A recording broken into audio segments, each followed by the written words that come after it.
Welcome to iExamy. I am Sushil Tagde, ex manager Reserve Bank of India. और आज हमारे साथ ऋषिकेश श्रीवास्तव है। इन्होंने नाबार्ड ग्रेड ए का एग्जाम क्लियर किया है। और वेलकम ऋषिकेश ऑन हमारा प्लेटफॉर्म। और सबसे थैंक पहले आपको कॉन्ग्रेचुलेशंस, मतलब सारी जो कम्युनिटी है, students community, I exam B के फैमिली की तरफ से। तो सबसे पहले आपका एक शॉर्ट में इंट्रोडक्शन दीजिए स्टूडेंट्स को, so that they will understand your background, like your educational background, your professional background, your family background, and if you want to tell something about yourself. Okay, sir. Thank you very much, sir, for this opportunity. First of all, calling on this platform. And basically, I'm from Prayagraj, Uttar Pradesh, sir. And I done my whole studies basically till 12th. I was a commerce student from Kendriya Vidyalaya. Then I did my BCom from University of Allahabad. Then I did my MBA from NIT Prayagraj, Motilal Nehru National Institute of Technology, with a specialization of marketing and finance. After that, sir, I had a habit of teaching students, so I was teaching at my own place. Then started giving examinations for the civil career, and in the first attempt, I cleared IPS specialist officer. Since last February, I was working as a specialist officer in Union Bank of India. Now, I will be joining NABARD soon. Okay, तो आपका finance specialist stream में selection हुआ है। Yes, sir. तो यहाँ पर जब notification आया तो like you were eligible for both the post, जैसे जर्नलिस्ट के लिए भी आप एलिजिबल थे एंड फाइनेंस पोस्ट के लिए भी आप एलिजिबल। तो आपने ये डिसीजन कैसे लिया कि कौन से के लिए अप्लाई करना है? सर, पहले तो सबसे बड़ा इंपॉर्टेंट चीज ये था, क्योंकि मेरा बैकग्राउंड जो था वो बहुत फाइनेंस में ही रहा है, चाहे वो बीकॉम हो चाहे वो एमबीए फाइनेंस हो। और यहाँ पे भी जब मैं काम कर रहा था, मैं बिजनेस लॉस में काम कर रहा था, तो मैं फाइनेंशियल्स और इन सब चीजों से काफी कंफर्टेबल था।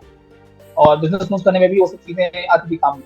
जब 7 to 8 years मैंने एक चीज को भी, मुझे लग रहा था कि मैं इसी में कंटिन्यू करना चाहता हूँ अपने करियर में।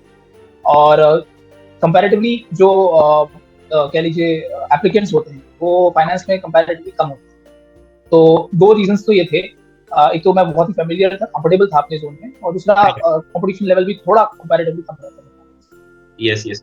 तो अभी जैसे अभी आपने आपका स्पेसिफिक एग्जांपल बताया, तो अगर मान लीजिए कोई स्टूडेंट है कि जो दोनों के लिए एलिजिबल है, तो आप उनको क्या एडवाइस करेंगे कि कौन से पैरामीटर के बेस पे उनको ये डिसीजन लेना चाहिए? क्योंकि कभी कभी क्या होता है कि जर्नलिस्ट में पोस्ट ज्यादा होती है और यहाँ पर पोस्ट कम होती है, तो थोड़ा सा स्टूडेंट्स को डिसीजन लेने में दिक्कत होती है, तो आप उसमें थोड़ा हेल्प कीजिए।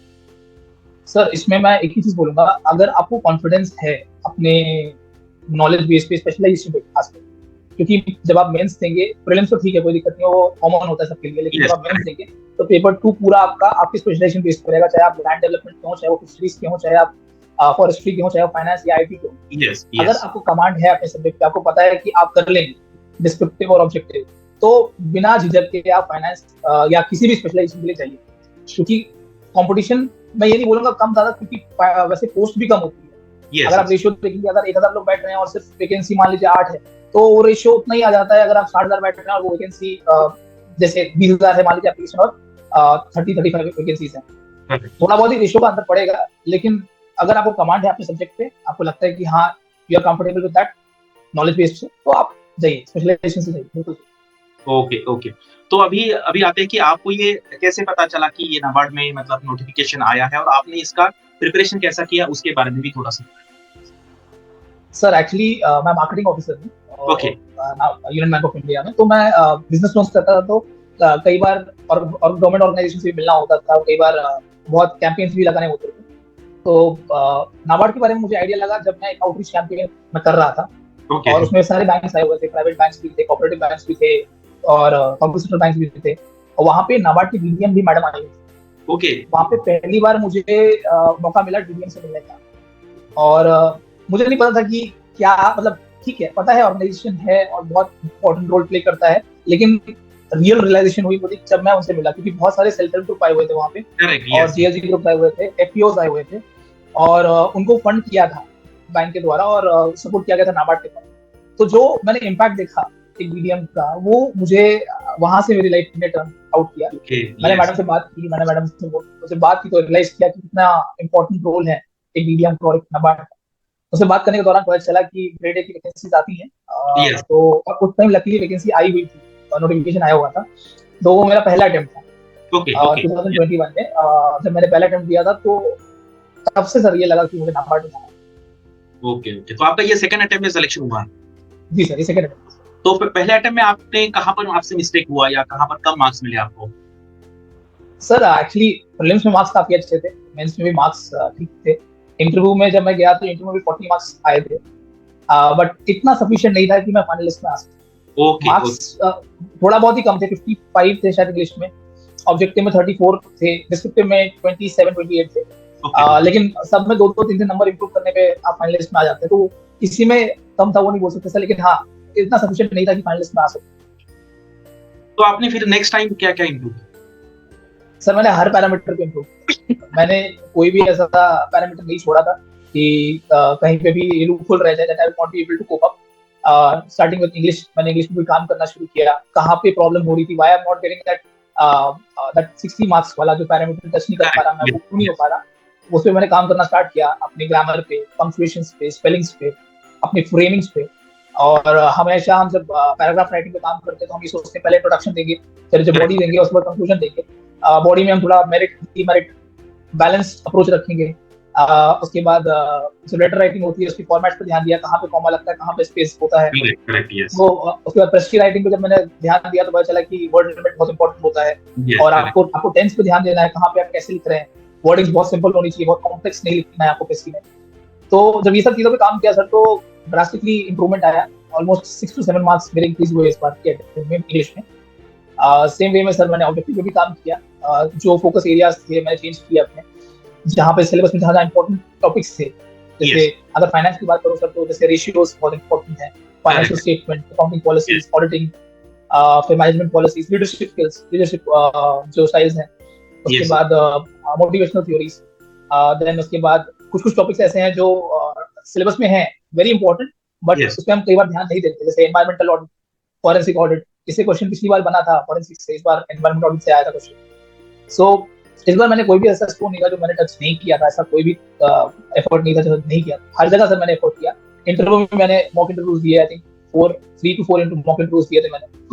और जो भी फीडबैक थे जो मुझे लगा कि हाँ रेलेवेंट है मेरे प्रिपरेशन में, क्योंकि मुझे पता है सर कि रियल इंटरव्यू मैंने एक बार दिया है वो है, तो फिर मोस्टली वो फाइनेंस ओरिएंटेड रहेगा, बहुत ज्यादा वो जर्नलिस्ट के उसमें नहीं जाएंगे।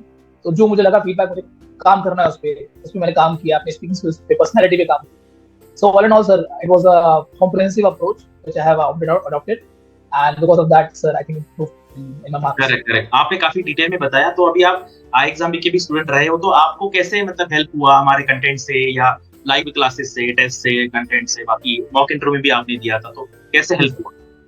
Sir I think I exam भी एज अ कोर्स में बताऊं तो कोई भी कोर्स जब हम लेते हैं या पढ़ते हैं उनसे, तो दो चीजें होती हैं। कोर्स आपको वहां तक लेके जा सकता है, बट अश्योर कुछ भी नहीं हो सकता। क्योंकि उसके बाद भी बहुत सारे काम आपको खुद से करने के पड़ेंगे। अगर आपको चाहिए कि जैसे आपने प्रीवियस ईयर क्वेश्चन दे दिए हैं, एग्जाम में भी आराम से आपको प्रीवियस ईयर क्वेश्चन मिल जाते हैं सारे एग्जाम्स में, तो उन्होंने दिए हैं, लेकिन एनालिसिस तो आपको खुद से करना पड़ेगा। ऐसा तो है नहीं कि जी सर।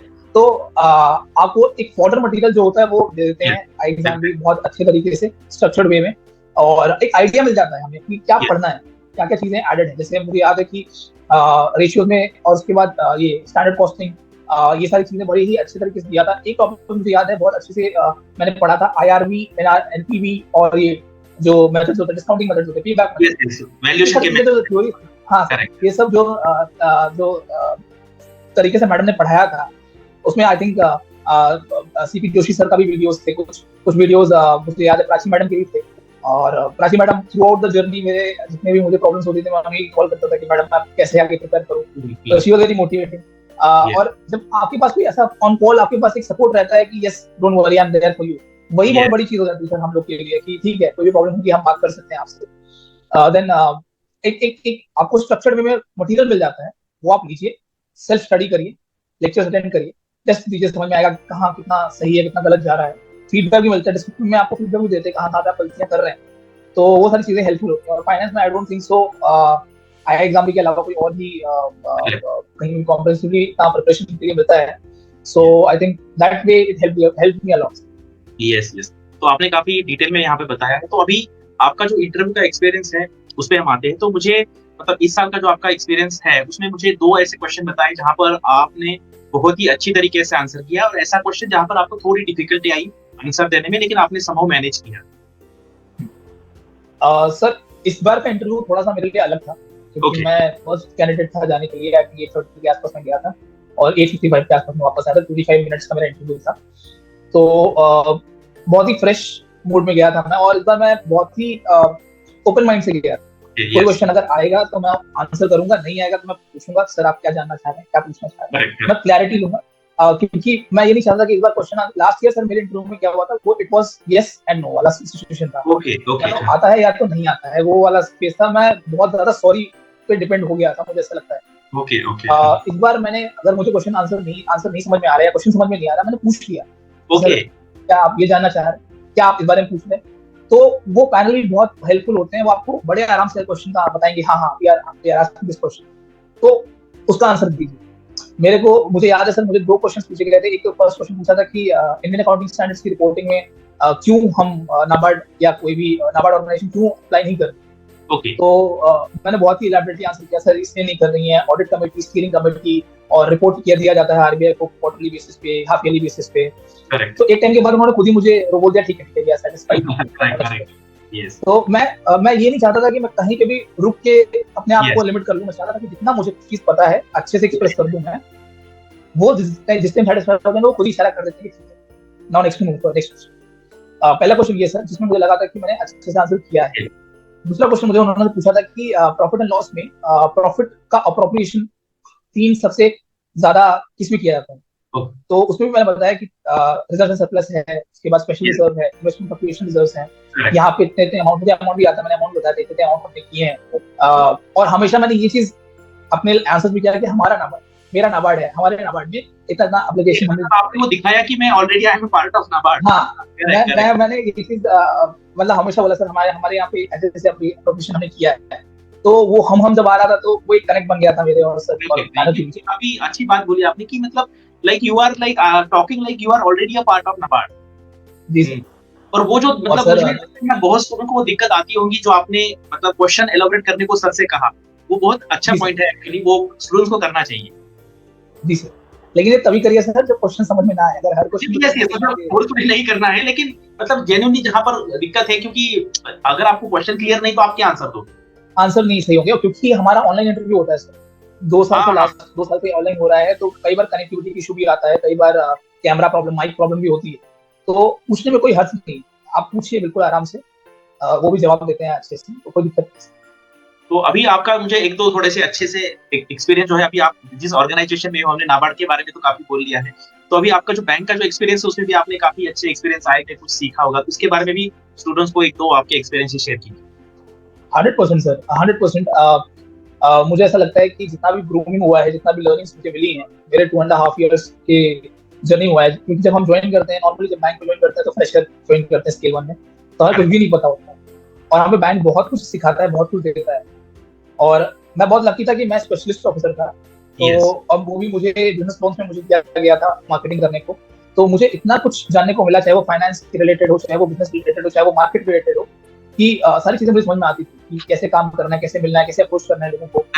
तो it was a very enriching experience. और कई बार हम बोलते हैं कि marketing, I think marketing profile जो होती है स्पेशलिस्ट ऑफिसर्स में, सबसे ज्यादा अगर लर्निंग या कह लीजिए आपके पास जो एलाबोरेट वर्किंग आपको सीखने को मिलती है, सबसे ज्यादा मार्केटिंग में मिलती है। क्योंकि अगर आप एचआर में जाते हैं तो आप एचआर की चीजें सीखते हैं, लीगल में जाते हैं तो लीगल चीजें सीखते हैं, आईटी में जाते हैं तो आईटी की चीजें सीखते हैं।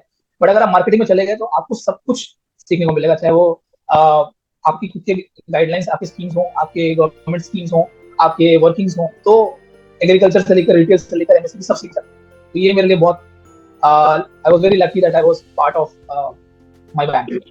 यस ऋषिकेश, आपने मतलब काफी अच्छा बताया है बैंक के बारे में। जनरली थोड़ा सा नेगेटिव इंप्रेशन होता है, तो मतलब आपका स्पेशलिस्ट ऑफिसर का प्रोफाइल था और आपने वहाँ पे काफी सीखा, क्योंकि इंटरपर्सनल स्किल्स है, कैसे बात करना है लोगों से, मतलब आपके जो जॉब है एग्जिस्टिंग उसका भी आपको यहाँ पर फायदा हुआ है फाइनेंस डायरेक्शन। यस, तो अभी आपका और आगे कुछ एम है या now this is your aim और dream institution where you want to work for your whole life? Sir मैं थोड़ा सा प्रेजेंट में रहना ज्यादा पसंद करता हूँ। तो मैं हमेशा से 2021 से चाहता था कि मैं पार्ट बनूं नाबार्ड का। और मेरे लिए एक ड्रीम था जो कि सच हुआ। तो फिलहाल तो मेरे लिए सर अभी मैं कुछ भी नहीं सोच रहा। मैं सोच रहा हूँ वहां जाके अच्छे से सीखूंगा जितनी चीजें हैं और इम्प्लीमेंट करूंगा। जो एम से मैं आया था वो इम्प्लीमेंट करूंगा। जो ग्रुप के लिए काम करना चाहता था मैं वो करूंगा। आगे का सर देखेंगे। करेक्ट। तो ऋषिकेश, अभी एक लास्ट टिप जो अभी एस्पिरेंट है, क्योंकि अभी एक थोड़ा अंदाजा ऐसा है कि सितंबर के आसपास अगला एग्जाम होगा, अगस्त सितंबर, तो अभी से स्टूडेंट्स को आप क्या एडवाइस करेंगे कि किस तरीके से उन्होंने जर्नलिस्ट के लिए भी और फाइनेंस के लिए कैसे प्रिपरेशन करनी चाहिए? सर आई थिंक अभी अगर स्टार्ट करता है कोई, तो उसके बाद बहुत अच्छा टाइम है प्रिपरेशन के लिए। और मैं यही एडवाइस करूंगा कि एक टच बना रहना चाहिए पढ़ाई से, क्योंकि एक बार अगर आप टच आपका पढ़ाई से छूट जाता है या वो रिदम ब्रेक हो जाती है, तो बहुत टाइम लग जाता है वो वापस से बिल्ड करने में। Correct correct. वो जरूरी नहीं है कि आप बहुत टाइम दीजिए। देखिए, वर्किंग एस्पिरेंट है तो ज्यादा टाइम नहीं मिलेगा, ऑब्वियसली बात है। 2 घंटा, 3 घंटा, 4 घंटा जो आप निकाल पाए दिन में, आप उस पर दीजिए। अगर आप फ्री, मतलब अभी आप नॉन वर्किंग है, तो आप बिल्कुल टाइम दीजिए। 6 घंटा, 4 घंटा, 5 घंटा, जो टाइम मिलता है पढ़ाई करिए अच्छे से। और पढ़ाई में भी अगर आप खुद से पढ़ सकते हैं तो well and good. I think self study बहुत अच्छी चीज है। और अगर नहीं पढ़ पा रहे या फिर नहीं समझ में आ रहा कुछ आइडिया, क्योंकि जब स्टार्टिंग में हम स्टार्ट करते हैं पढ़ाई तो बहुत सारी चीजें नहीं पता होती, तो वहां पे हैंड होल्डिंग बहुत जरूरी होती है। तो बहुत सारे आपको क्वेश्चन होते हैं दिमाग में, तो आप किसी से हेल्प लीजिए। सुशील सर बहुत बढ़िया एग्जाम्पल है, वो हमेशा हेल्प करते हैं। वीडियोस में देखता रहता हूँ, टेलीग्राम पे भी वो मैसेजेस डालते रहते हैं। तो आप बिल्कुल हेल्प लीजिए और थोड़ी थोड़ी तैयारी करते रहिए।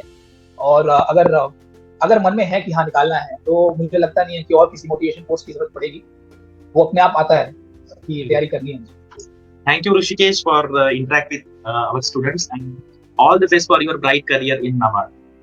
Thank you. और स्टूडेंट्स को मैं ये भी कहूंगा कि लाइक अगर आप देख रहे वीडियो, तो अगर आपको कुछ डाउट्स है तो आप कमेंट सेक्शन में डालिए। ऋषिकेश को जैसे टाइम मिलेगा वो उसके जवाब देने का ट्राई करें। Thank you Rishikesh. 100%। Thank you and all the best.